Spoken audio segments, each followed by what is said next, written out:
revue de presse.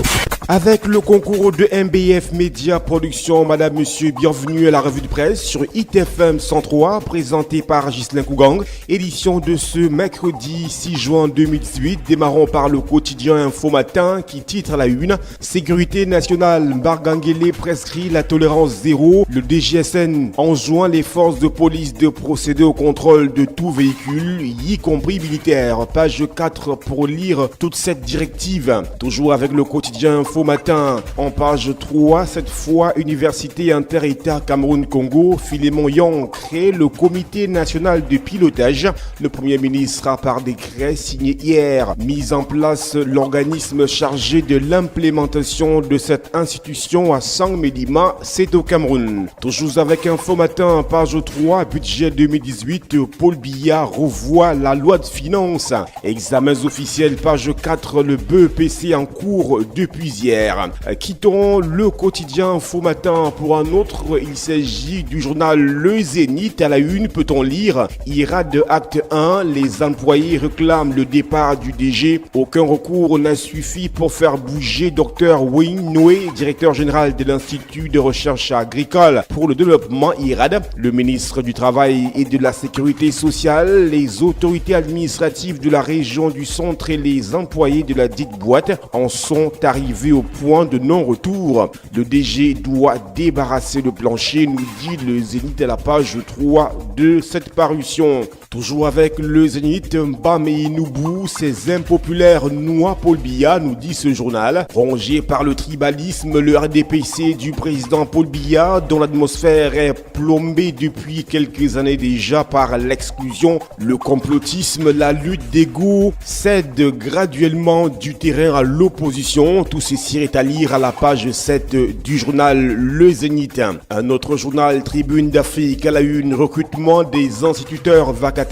Les Bamouns sont très en colère. Ils entendent le faire savoir face au délégué régional de l'éducation de base pour la région de l'Ouest qui a privilégié le recrutement des instituteurs vacataires et maître des parents de son aire sociologique au détriment de ceux du département du Noun, avec la complicité de 3 inspecteurs d'arrondissement. Page 5 pour plus de détails sur ce phénomène social. À lire également, nous propose Tribune d'Afrique, l'éditorial de Faustin Dikam à la page 3 de ce numéro. Sénat, toujours avec Tribune d'Afrique, Justin Diomacho accusé de nombreux détournements des cadres de l'auguste institution. Les élites et les populations du Ndé exigent tout simplement le départ du directeur du cabinet du président du Sénat. Nous vous le disions, page 4 de Tribune d'Afrique pour plus de précisions sur cette situation. L'orphelin, pour sa part, EDC, peut-on lire à la une: Gaston Elundou veut destituer Théodore Sangou. Le ministre de l'eau et de l'énergie vient d'adresser une note incendiaire au DG d'Electricity Development Corporation et d'ici avec des ampliations à d'autres personnalités sauf au PCA de la structure. À peine nommé, le ministre de tutelle est déjà noyé dans d'infructueuses guerres de positionnement. Que se passe-t-il? Esquisse de réponse aux pages 6 et 7 du journal L'Orphelin. Toujours avec L'Orphelin, Bachenga, communion parfaite entre Galax et Toga et les populations. C'était samedi dernier dans le village du Cède. De retour en images sur les grands moments de cette rencontre aux pages 8, 9 et 10 du journal L'Orphelin. Mutation, nous y sommes à la une. Sérail, manœuvre autour du calendrier électoral à 2 semaines d'une éventuelle convocation du corps électoral en vue des législatives. Le pouvoir avance masqué. Une réunion stratégique sur les menaces sécuritaires et les élections signalée en Vomeka, page 9 de Mutation pour en savoir davantage. En page 6 du quotidien Mutation, Université Inter-État Cameroun-Congo, le Premier ministre crée un comité de pilotage. À page 8, budget 2018, nous dit le quotidien Mutation, comprendre l'ordonnance présidentielle. Le quotidien L'Épervier, pour sa part, réélection de Marcel Niat au Sénat. Le Ndé remercie Paul Biya et appelle à sa candidature. Mobilisation exceptionnelle à Baganté, c'était au cours d'un impressionnant meeting qui a regroupé plus de 40 000 personnes samedi dernier et bien en direction le quotidien L'Épervier pour plus de détails. Univers carcéral, toujours avec le quotidien d'épervier quand les prisons deviennent des reposoirs pour les prisonniers de luxe. Diapason, nous y sommes, budget 2019 à la une, les orientations du directeur général du budget, Cyril Edoualo, prend en compte la mission du FMI qui s'est achevée récemment et le comptage en cours des personnels de l'État. Il parle du respect du délai de dépôt de la loi de règlement et de la loi de finances de l'année à la page 3 du journal Diapason. Le tri-hebdomadaire Le Soir, pour sa part, réhabilitation de l'aéroport international de Douala,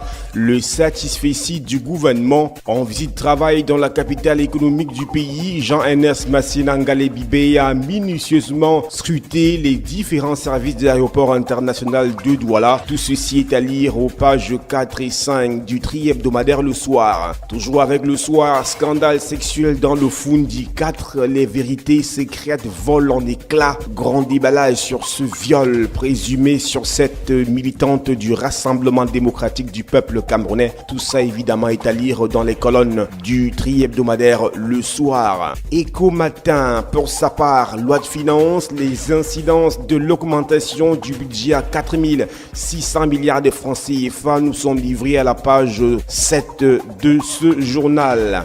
Le quotidien de l'économie, nous y sommes. Finances publiques à la une, dans les secrets de l'augmentation du budget 2018. En l'espace de 6 mois, le président de la République a procédé par 2 fois à la signature d'ordonnances modifiant la loi de finances. Éclairage du professeur Constant Fopi Djogap, enseignant à la faculté des sciences économiques et de gestion de l'université de Yaoundé 2 et de Proté Ayakma, président des CAM. Tout ceci est à lire à la page 2 du quotidien de l'économie. Toujours avec ce journal, en page 3, infrastructure, emplacement à 2 vitesses des bus sur l'axe Yaoundé-Douala. Alors que les travaux du lot 1 avancent, le lot 2 accuse un retard par rapport à la consommation des délais. Crise anglophone, Eto annoncé dans le nord-ouest et le sud-ouest, page 9 pour s'en convaincre. Coopération Benoît Lebeur, nouveau directeur de l'AFD au Cameroun. Il succédera dès le mois d'août 2018 à Christian Yoka, nommé directeur régional de l'Agence française de développement pour l'Afrique de l'Est, page 3, pour plus de précisions sur ce changement. Éco-santé, un esprit sain dans un corps sain, nous dit-on, accès aux soins, lancement officiel de la couverture santé universelle en 2019.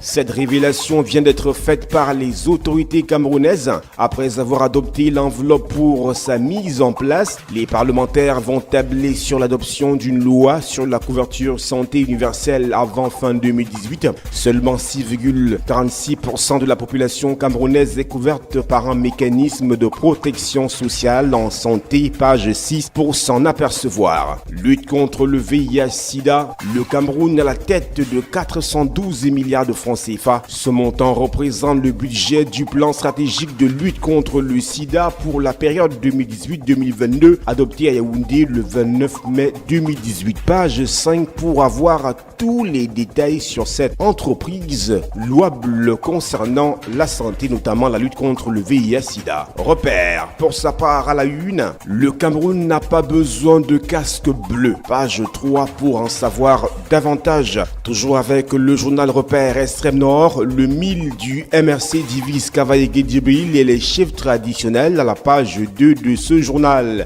L'œil du Sahel, pour sa part nord-ouest, des anglophones demandent le retour de la dépouille d'Aïdjo, c'est à lire dans les colonnes de ce journal. Toujours avec l'œil du Sahel extrême nord, page 5, les populations développent une résistance aux antibiotiques.